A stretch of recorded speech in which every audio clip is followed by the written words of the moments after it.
Hello everyone, in this video I'm going to show a step-by-step tutorial on how to disable special and events notifications on Made in China B2B.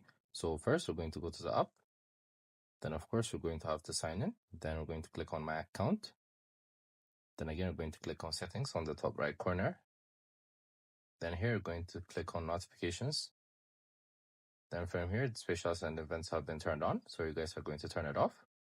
So by this you won't receive notifications of specials and events no more.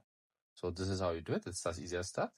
Then you guys can go back to home and continue your shopping.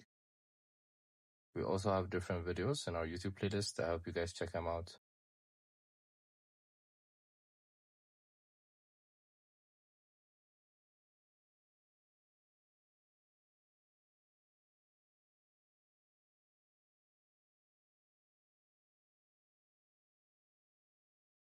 I hope you guys like this video. Subscribe for more, like for more, share for more. I hope to see you again. Goodbye.